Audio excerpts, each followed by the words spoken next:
이거는 이제 1장으로 가는 겁니다. 룻기 1장으로 가는 겁니다. 베들레헴의 기환입니다. 여기도 본문의 위치를 보면 그 본문의 위치 단락의 밑에서 두 번째 줄 보세요. 나오미의 텅 빈 공허함이 하나님의 공급하심으로 인해 충만함으로 바뀔 것이다. 똑같은 이야기 하고 있죠, 여러분.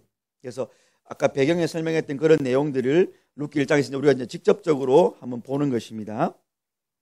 자, 큰 그림을 보시면 이제 나오미의 가정이 자기가 살던 베들레헴에 기근이 들어가지고 모압 땅으로.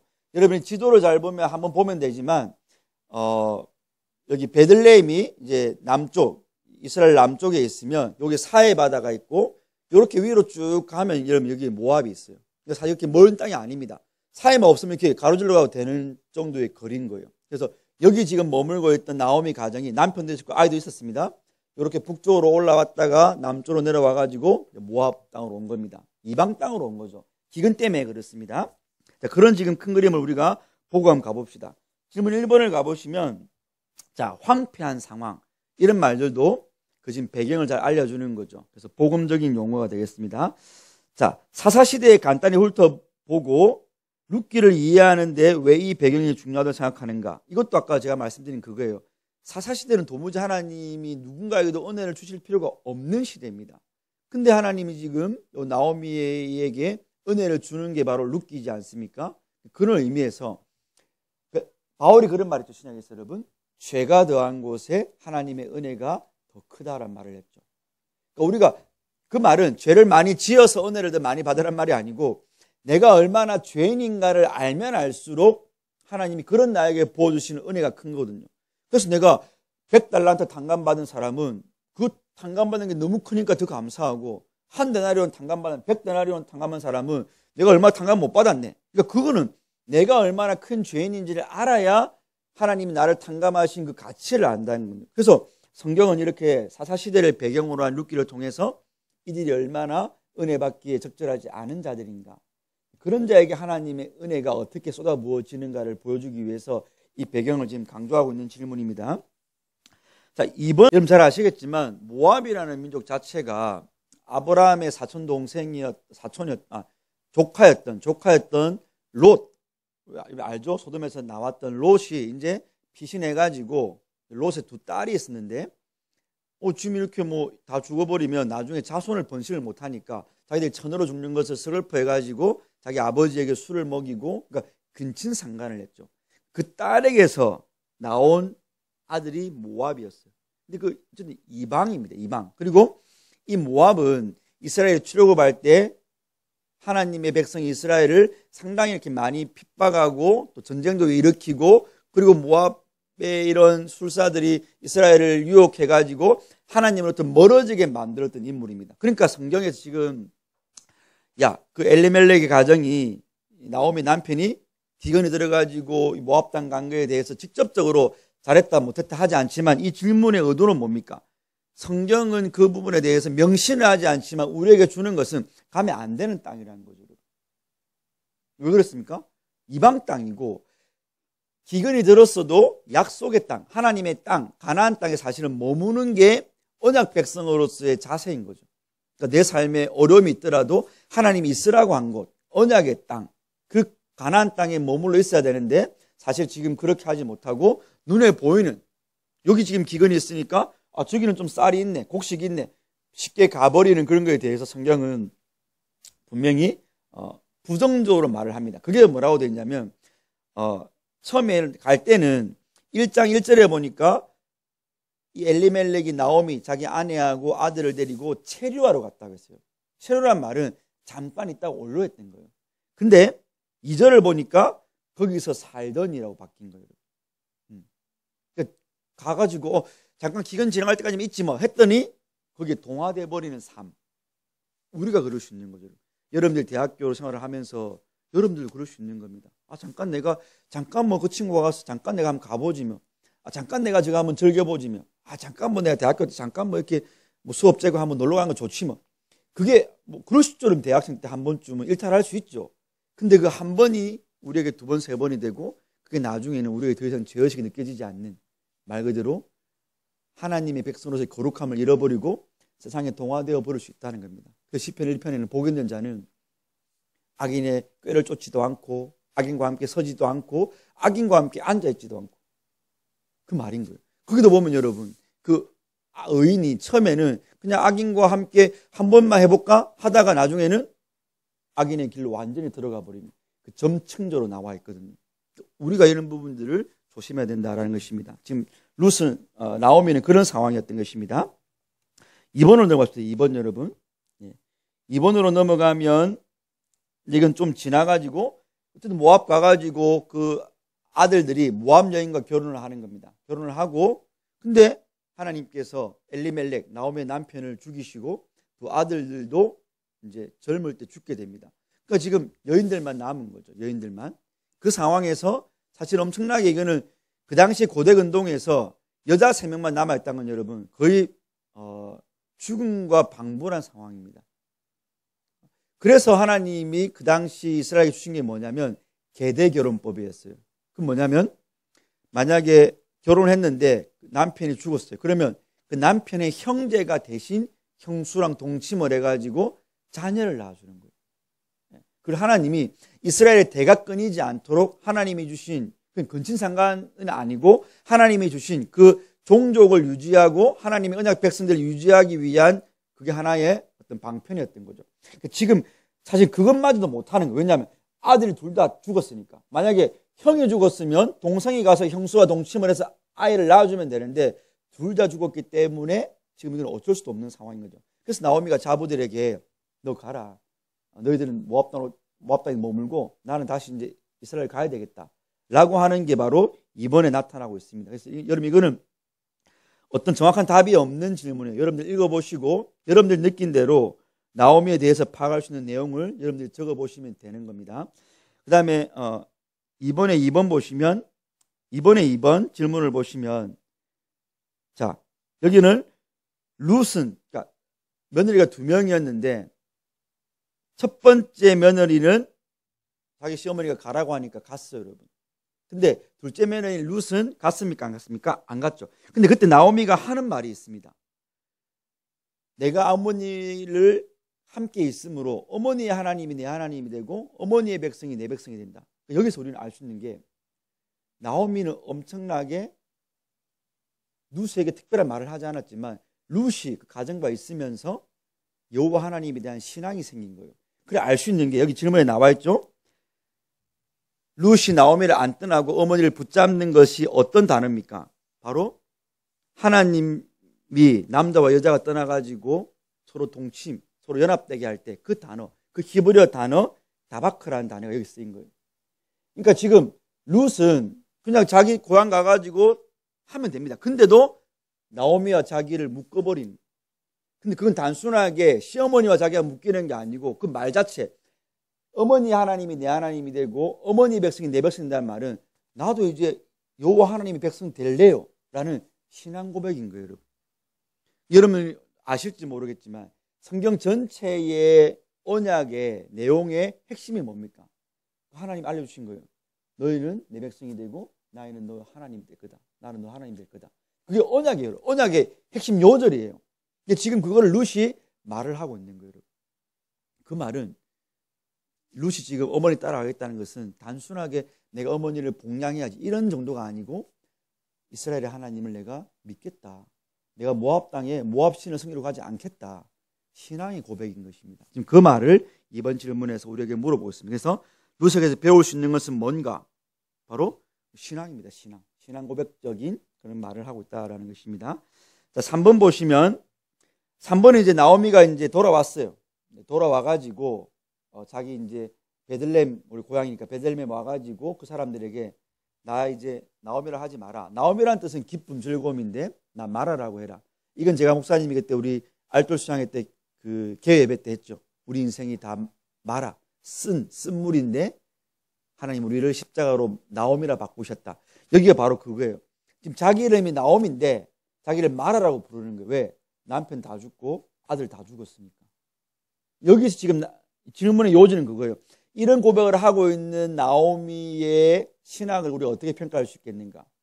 그러니까 여기 보면 나오미가 여호와가 나에게는 고난을 주셨단 말을 해요. 그러니까 하나님의 어떤 주권에 대한 그런 있어요. 하나님의 섭리에 대한 믿음은 있어요. 왜? 하나님이 이렇게 하셨다는 거예요. 근데 그 하나님이 나에게 고난만 줬다고 생각하는 거예요. 이건 뭐예요? 하나님의 섭리의 절대선. 그러니까 지금 내게 볼 때는 그것이 힘들고 어려운 일이지만 그 배후에 하나님의 선한 뜻이 있을 거야라는 그 섭리 신앙의 궁극적인 데기는 못 나갔던 거죠. 그렇게 답을 할 수 있겠습니다. 그래서 이때 당시 자기를 마라라고 부르라고 하는 그 나오미의 신앙을 우리가 평가한다면 하나님의 섭리를 믿긴 믿는데 그 섭리를 다 합력하여 선이 되게 하시는 그 선하신 절대 선이신 하나님의까지는 못 나간 상태. 저와 여러분들이 그럴 수 있죠, 여러분. 여러분 인생에 어떤 뭐 시험에 실패하거나 아니면 뭐 어떤 시련의 아픔을 당하거나 아니면 여러분들 인생 여러 가지 불만과 불평이 올 때에 하나님 그걸 통해서 여러분들에게 더 좋은 걸 주시고자 하고 로마서 8장 28절 말씀처럼 합력하여 선이 되게 하기를 원하시는데 우리는 늘 근시안적으로 여기까지만 딱 바라보니까 그 뒤로 못 나가는 거죠. 하나님의 선한 섭리를 우리가 100% 수용 못할 때가 있는 거죠. 그 나오미가 사실은 우린 거죠. 그래서 자기 인생을 두고 내 인생은 말아야 하나님 나를 사랑하지 않아. 내 인생은 비참해. 이렇게 우리가 그런 어떤 부정적인 감정에 매몰되어 있을 수 있는 거죠. 우리 그게 나와야 되는 거죠. 자, 3번의 2번 문제 보시면 자, 그런 쓰라린 상태에 있는 나오미가 1장 전체에서 간구하고 있는 희망은 뭐냐? 6절에 보니까 뭡니까? 모압에 있을 때 어떤 소문이 들립니까? 하나님이 베들레헴 땅에 다시 양식을 줬다라는 거죠. 이건 여러분 단순하게 하나님이 그들이 굶어 죽지 않게 밥 줬네 이게 아니에요. 우리 계속 텅 비었던 것, 공허했던 것, 기근이었던 것, 결핍이었던 것, 그걸 영적으로 계속 생각해야 되는 거예요. 하나님의 은혜가 없는 상태, 저주받아야 될 상태. 근데 하나님이 다시 그 상태에 있는 자들에게 양식을 주셨다라는 말은 회복을 말을 하는 거예요. 그리고 그 말이 들렸을 때 나오미가 일단은 뭐 하나님이 어쨌든 말하라고 했든 말든지 간에 돌아가고 싶었죠, 여러분. 그 말은 그 마음속에 돌아가고자 하는 그 어떤 마음의 전환, 마음의 변화가 일어났다는. 모압에 계속 있을 수도 있었죠, 여러분. 어차피 이렇게 된 거, 모압의 땅에 있어야 되겠다. 모압 신이나 생겨야 되겠다. 그게 아니고 근데 양식을 주셨다는 말이 들렸을 때 돌아왔다는 거죠. 이게 나중에 여러분들 이 적용 파트에 가면 이걸 이제 중생과 그리고 회심, 전환으로 설명을 합니다. 여러분 성경을 우리가 이렇게 읽어야 되는 거예요. 만약에 보세요. 그런 신학적인 작업 없이 우리가 이 성경을 읽으면 여러분들 여기서 어떤 교훈을 받을 수 있겠어요? 사실은 이 룻기를 통해서 상당히 약간 표피적인 그리고 상당히 뭔가 일반 우리가 어떤 그런 인문학 처적이나 아니면 그냥 소설을 읽어도 얻을 수 있는 거. 누군가가 힘든 처지에 있었는데 그래도 힘든 처지에서 견디고 막 잘 통과하니까 나중에 복을 받네. 단순한 권성징악 아니면 그냥 스스로 열심히 하면 하늘은 스스로 열심히 한 자를 돕는다. 이 정도의 어떤 세상 사람들이 말하는 사자성어, 고사성어 아니면 또 명언, 격언, 금언의 교훈밖에 못 얻어요. 근데 여러분들이 계속 성경은 성경으로 성경의 하나님의 주권과 하나님의 복음을 계속해서 여러분들이 그 틀을 가지고 읽으면 이런 것이 보이는 거예요. 아이들이 돌아가네. 하나님께 돌아가네. 방향 전환이죠. 소위 말하는 우리 컨버전이 일어난 거예요. 회심이 일어난 거예요. 그 회심의 동기가 뭐였어요? 내가 먼저 아니죠. 하나님이 먼저 소식을 들려주는 거예요. 와, 양식이 다시 생겼대. 이스라엘 땅에. 복음의 소식이죠. 그게 들릴 때 돌아가는 거예요. 우리는 성경을 그렇게 보는 거예요, 여러분. 그래서 6절의 소망, 자기를 말하라고 하면서도 하나님이 그 당시에 주신 소망이 있는 거예요. 그래서 기독교는 소망의 종교인 거예요. 절망이나 비관이 아닙니다. 일경 그렇게 보일지라도 늘 하나님은 그 가운데에 복음으로 말미암는 소망의 꽃을 우리에게 피워주고 계신 거죠. 자, 3번 봅시다. 이것도 여러분들 읽어보면 됩니다. 질문을 보시면 이 상황에서 나오미가 다르게 어떤 말을 할 수 있을까? 이건 여러분 읽어보고 나누시면 되고 4번 보세요, 여러분. 4번. 자, 4번도 아까 목사 했던 말이에요. 모압 여인 둘 다 어떻게 돌아왔는가? 이걸 우리가 쉽게 생각하면 안 돼요, 여러분. 여러분들이 어디를 다른 지역을 갔는데 거기가 괜찮아, 삶이 괜찮아. 근데 내가 다시 거기를 정리하고 어디로 온다는 것은 상당히 어떤 큰 변화가 필요한 거죠. 근데 지금 나오미는 자체로 원래 자기가 살던 땅이니까 자기가 이제 귀국으로 하는 거니까. 근데 룻 같은 경우는 원래 모압 여자예요, 여러분. 근데 어머니를 따라가겠다는 그것은 어떤 근원적인 개혁, 근원적인 변화가 아니라는 거죠. 마찬가지인 거예요. 여러분들이 대학생활을 하든 우리 SFC들이 삶을 살아가면서 내가 저렇게 안 살아야 되는데, 내가 저렇게 불신자처럼 삶을 살면 안 되는데, 저런 삶은 아닌데, 이런 생각만으로는 여러분들이 이 세속적인 세상에서 하나님의 거룩함을 추구하며 살 수 없어요. 내가 술 안 먹어야 되는데, 내가 담배 안 피워야 되는데, 내가 이런 혼전성 이런 내가 잘해야 되는데, 이런 것만은 안 된다고. 되던가요, 여러분? 자기 의지로는 안 되는 거예요. 내 안에서부터 획기적인 변화가 일어나야 되는 거예요. 그게 싫어 보여야 되는 거예요. 그게 허무하게 보이고 그 자체가 얼마나 공허한지. 한 대 빨 때는 좋은데 니코틴이 들어올 때는 좋은데 그걸 뱉고 났을 때 인생의 비참함 여전히 남은 걸 발견해야 되고, 한 잔 마실 때는 좋은데 마시고 난 다음에 공허면 사라지지 않았고, 결혼도 하지 않았지만 놀러 가서 내가 남자 여자친구와 관계하는 건 좋았는데 돌아보고 난이 남는 것이 없고 오히려 내 영혼이 더럽혀져 느껴지는 거야. 그거 아무것도 아닌 거구나. 나를 더 힘들게 하는 거구나. 그 죄악이구나. 그때 우리가 돌아서게 되는 거예요, 여러분. 진심으로. 그게 아니고서는 늘 우리는 억지로 참아야 되는 거예요. 허벅지를 반으로 찌르면서 MT 가면 OT 가면 술을 내가 한 잔 마시고 싶었는데 나도 성인인데 한 잔을 마실 수 있잖아.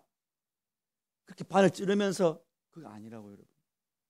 그렇게 모여있는 그 대학생들 모여가지고 마시면서 걸쭉하게 마셔가지고 밤에 비틀거리는 그것이 정말로 추악하게 보여야 되는 거예요. 그때 우리는 여지없이 돌아설 수 있는 거예요. 하나님이 좋으니까, 빛이 좋으니까. 그렇게 돌아서야지, 여러분. 그 빛 어둠에서 계속 막 머물고 싶어가지고 근데 한번 가면 또 하나님 벌 줄 것 같고 아니란 말이에요. 오늘 룻의 전환에서 그걸 봐야 되는 거예요. 단번에 획기적으로 변화돼서 고국을 버리고 익숙했던 좋았던 삶의 패턴을 버리고 이방 땅, 그 여정이 이방 땅이었죠. 그러나 그 하나님이 계신 곳이니까 돌아오는 거예요. 우리의 삶의 변화, 우리의 성화는 그렇게 일어나야 되는 거예요. 하나님이 좋아서, SFC로 사는 것이 좋아서, 영광스러워서 돼야 되는 거예요. 5번, 우리는 룻기를 자신의 약속에 따라 자기 백성에게 공급해 주시는 하나님의 이야기로 묘사. 아까 그랬죠, 여러분? 텅 비었는데 다시 하나님이 6절에 보니까 여호와께서 자기 백성을 돌아보사 그들에게 양식을 주셨다. 하나님 채워주시는 거죠. 회복인 거죠. 이렇게 우리가 묘사하고 있는데 1장을 이를 다양하게 생각해 보도록 1장은 우리를 어떤 식으로 이끄는가. 여러분이 답을 하면 되는데 목사님이 이렇게 생각했어요. 그들이 여기도 은혜성이에요. 은혜성. 그 텅 빈 상태에 있던 자들이 어떻게 하나님 앞에 다양한 양식을 받을 수 있을 정도로 되었는가. 근거가 없는, 이유가 없는 거예요. 하나님 편에서 그냥 호의로 베풀어 주시는 거예요. 1장은 그걸 보여주는 거죠. 그렇죠? 그 은혜가 주입될 수 없는 상황 가운데 있는, 하나님이 싫어가지고 모압으로 가버렸고 그곳에서 이방인과 결혼을 했고 자기 인생을 말하라고 밖에 하지 못하는 그 여인에게 하나님은 값없이 그냥 양식을 또 주시는 거예요. 우리에게 복음을 주시는 거죠, 여러분. 자, 그래서 복음의 메시지를 보세요, 여러분. 아까 목사님 말씀드렸죠. 성경을 반드시 읽고 질문에 대한 질문은 여러분들이 조금 답을 여러분들이 그냥 할 수 있는 만큼만 하면 되고, 요 메시지를 여러분들이 정독을 해야 되는 거예요. 우리 캠퍼스에 나눌 때. 자, 복음 메시지를 보세요, 여러분. 이 룻기 1장에 어떻게 복음이 드러나는가. 단순한 내러티브 스토리가 아니고 어떻게 복음이 드러나는가. 드러난다는 거죠, 여러분. 은혜로 말미암은 변화된 마음. 그게 아까 룻이었죠, 여러분. 하나님이 내 하나님 되고 나는 당신 백성 되겠습니다. 그는 언약의 고백이라고 했어요, 여러분. 성경의 처음부터 마지막까지 하나님이 인간에게 하고자 하는 게 그 언약의 성취예요. 내 백성 아닌 자를 내가 내 백성으로 삼고 하나님을 하나님이라 부르지 못하는 자들이 하나님을 나의 하나님이라 부르게 되는 게 죄인을 구원하시는 하나님의 언약이란 말입니다, 여러분. 나오미가 지금 근데 그 말을 했잖아요, 여러분. 그렇죠? 이게 복음이라는 거예요. 나오미의 마음에 중생이 일어났다는 거예요. 복음을 믿었다는 거예요. 그 이야기를 지금 하고 있는 겁니다. 그 다음에 기환을 보세요. 기환도 마찬가지죠. 아까 말씀드린 거 돌아오라. 만약에 우리가 여러분 알미니안주의라면, 우리가 개혁신앙이 아니고 알미니안주의라면 이걸 이렇게 해석하겠죠. 여러분들이 돌아서야 됩니다. 돌아서야 구원받습니다. 물론 그 말 틀린 말은 아니죠, 여러분. 근데 우리는 개혁신학인들은 그 앞에 뭘 넣습니까? 하나님이 돌아오라고 하시고 하나님이 돌아올 수 있는 모든 근거를 마련하셨으니 우리가 돌아가야 됩니다. 하나님이 하신 일을 먼저 말하는 거죠. 그 뒤에 우리의 돌아감은 하나님의 은혜의 산물인 거죠. 그게 개혁신학의 성경을 보는 겁니다. 여기서 우리가 나오미와 룻이 돌아간 거 잘한 겁니다. 회심 맞습니다. 그러나 잘 아는 대로 하나님의 부르심, 콜링이 있어야 그 유효한 소명, 콜링이 있고 거기에 대한 반응이 이들이 돌아가고 있다. 우리 여기서도 하나님의 은혜성을 먼저 보고 끊임없이 돌아오라고 말씀하시는 하나님을 발견합니다. 그 다음에 성경신학 메시지를 보세요. 여러분 여기 보면 언약 백성 나오죠. 아까 말씀드렸습니다. 여기 언약 백성. 언약 백성 여기서 이 파트는 뭐예요, 여러분? 룻이 언약의 백성으로 편입되는 것, 이스라엘 사람이 되는 것은 창세기 12장에 하나님이 아브라함에게 준 언약의 성취라는 거죠, 여러분. 내가 너를 복을 줘서 네의 자손이 창대하게 하겠다. 하늘의 별처럼 땅의 티끌처럼 바다의 모래처럼. 근데 그때 하나님 말씀하신 게 여러분 단순하게 육신적인 삶을 말씀하신 게 아니거든요. 열방에 있는 백성들을 아브라함의 자손으로 삼는다는 거예요. 이걸 잘 보셔야 돼요. 창세기 12장이 여러분 어떻게 그게 지금 AD BC 1100년경에 수백 년이 지났는데 지금 이게 성취가 되냐면 이런 것들 언약을 하나님이 지금 기억하시고 아브라함에게 하신 언약을 이루고 하신단 말입니다. 그래서 이게 성경의 언약책이란 구약 신약 아브라함에게 하신 거 이방 사람이든 전통 유대인이든 누가 됐든지 간에 너로 말미암아 그들이 복을 받게 하겠다. 그 가운데 라합도 포함되어 있고 지금 이방인인 룻도 들어오는 거예요. 언약 백성으로. 그게 바울의 신앙에서 뭐라고 해요, 여러분? 육신의 할례가 아니고 표면적 할례, 마음의 중생을 받은 게 참된 이스라엘이다. 참된 아브라함의 자손이다. 말했던 게 이미 구약에서 이렇게 그림으로 드러나는 거예요. 그래서 신약은 여러분 영화에서 자막이라면 구약은 영화의 그림 장면인 거예요. 지금 신약에 바울이 말했던 거, 야, 표면적 유대인이 아니야. 내면적 유대인이야. 이게 구약에서는 표면적 유대인이 아니었던 룻이 내면적 유대인으로 편입되는 거 나타나는 거죠. 우리 성경을 이렇게 보는 겁니다, 여러분. 이해됩니까, 여러분? 너무 빠릅니까? 조금 이해돼요, 여러분? 목사님 지금 똑같은 말을 하고 있는 거예요. 성경을 이렇게 봅시다. 룻이 그 이야기를 하고 있다. 제 이야기가 아니고 지금 이 책을 집필했던 복음지학자들 다 그 말을 하고 있는 거죠, 그렇죠, 여러분? 자, 넘어가서 헤세드, 너무 중요한 헤세드. 하나님이 죄인과 맺은 언약의 기반을 두고 인간에게 베푸는 선, 호의, 사랑, 인자, 자비, 긍휼을 한마디로 히브리어로 헤세드라고 하는 거예요. 언약적 사랑이라고 소위 우리가 말하거든요. 여기 헤세드가 어떻게 드러날까요, 여러분? 룻기 1장 8절을 보니까 나오미가 이렇게 말합니다. 여호와께서 너희를 선대하기를 원한다. 여기 선대할 때 선이라는 단어에 헤세드라는 단어예요. 히브리어 원어로 여러분. 그래서 나오미가 자기 자부들 축복하면서 야, 너 돌아가면서 여호와가 너에게 복 줄 거야. 그 말이 헤세드란 말을 나오미는 아마 그냥 관용구처럼 했을 수도 있어요. 우리가 그냥 밥 한 끼 합시다 이런 말이 관용구처럼 돌아가라고 하니까 돌아갈 때 이제 그냥 뭐 여호와가 너와 함께 할 거야 이렇게 말한 건데 성경은 그런 단어 하나까지도 의미가 있잖아요, 여러분. 그리고 축자 영감을 믿잖아요. 단어 하나도 하나님이 의미를 두고 넣었다고 믿잖아요. 그 말이 바로 그런 거예요. 이 룻기 안에 이를 하나님의 헤세드가 정말 강력하게 흐르고 있다는 거죠. 1장부터 마지막 4장까지. 그러니까 1장 6절에서 돌아오는 것까지, 다시 곡식을 주는 것까지, 그리고 보아스를 만나는 것까지 룻기 전체가 하나님의 헤세드예요. 언약 백성에게 베풀어 주는 값없는 사랑. 그게 잘 드러나고 있다는 것입니다. 그래서 이 룻기에서 나오미가 처음에는 하나님을 엘로임, 어머니의 하나님, 어머니의 엘로임이 내 엘로임입니다 할 때는 엘로임이라고 썼어요. 근데 나중에는 여호와, 야훼라는 말을 씁니다. 야훼라는 단어가 사실은 하나님의 언약적 이름인 거예요. 모세에게 하나님이 너 가서 출애굽해 할 때 모세가 물어봅니다. 하나님, 내가 그럼 이스라엘 백성들 가면 하나님이 이름을 뭐라고 할까요? 나 이름 스스로 있는 자야. I am who I am. 그게 그게 여호와라는 단어예요. 그 야훼라는 이름입니다. 그게 언약적 이름이에요. 내가 너를 구원하겠다. 하나님 그 언약과 함께 주신 게 여호와. 근데 룻이 처음에는 엘로힘이라고 하다가 나중에 가면 여호와라는 용어를 쓴단 말입니다. 이런 부분들도 여러분들이 성경을 찬찬히 읽어 나가면 우리에게 주어지는데, 우리가 성경을 너무 빨리 읽고 그냥 답 찾으려만 읽으면 이게 안 보이는 거예요. 그게 안 보이니까, 잘 안 보이니까 성경 공부를 하는 거예요. 그걸 미리 발견했던 분들이 이건 이렇게 봐야 됩니다라고 가르쳐 주는 거예요. 자, 도덕신학 메시지도 너무 중요한데, 섭리죠, 여러분. 섭리가 뭐예요, 여러분? 소리문답에 나오지만 하나님이 당신의 거룩과 전능과 전지의 속성으로 이 땅에서 모든 일을 하나님의 뜻대로 이끌어가는 것. 그러니까 거기 보면 하나님의 속성이 나오고 하나님이 하신 일, 전지하시고 전능하신 분이 이 땅의 모든 사건들을 당신의 뜻대로 이끌어나가는 게 섭리거든요. 여기도 마찬가지겠죠.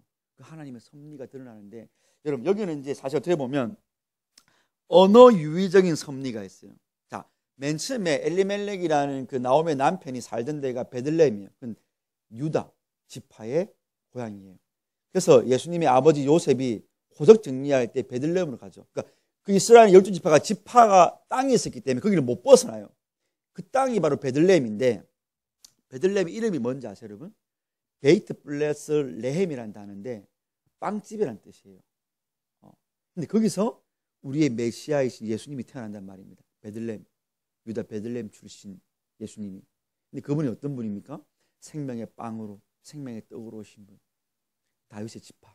그 다윗의 지파의 동네가 베들레헴인데 그 동네 이름이 빵집이고, 다윗 자손 오신 예수님이 메시아인데 그분이 우리에게 당신을 소개하기를 내가 생명의 빵이다. 나를 먹으라. 이 하나님 다 섭리죠. 거기에 있었던 사건, 거기에 엘리멜렉의 나옴이라는 여인, 그 엘리멜렉이 유다 지파라는 거죠. 그 유다 지파에 룻이 편입이 되고 며느리로, 유다 지파 룻이 낳은 아들이 오벳이고, 오벳이 이셋을 낳고, 이셋이 다윗을 낳고, 다윗의 자손으로 예수님이 오시고. 여러분, 성경이 얼마나 치밀합니까? 성경이 얼마나 권위가 있습니까? 성경이 얼마나 이렇게 상응됩니까? 1대1로. 이것을 우리 웨스트민스터 신앙고백서에서는 성경의 내적인 권위라고 했어요. 일반 소설, 호모의 일리어드, 오디세이, 그 따위 책과 비교가 안 되는 거예요. 저 유교의 사사삼경 비교가 안 되는 거예요. 성경은 하나님의 영감으로, 하나님이 입김으로 보는 하나님의 말씀, 이 안에 하나님의 섭리가 다 드러나고 있는 거예요. 이 성경을 우리가 어떻게 공부해야 되겠어요? 어떤 마음을 공부해야 되겠어요? 정말로 목숨을 걸고 공부하고, 목숨을 걸고 지키고 사랑하고. 이렇게 할 때 여러분들이 대학 캠퍼스에서도 보호를 받는다고 저는 생각을 해요, 여러분. 여러분 주권 보시면 아까 말씀드렸죠? 모든 계속 나오미의 말 속에 여호와가 주어로 등장한다. 하나님 다 하신다는 거예요. 그래서 넘어갑시다. 그렇게 하면 이제 여러분이 공부하면 되고,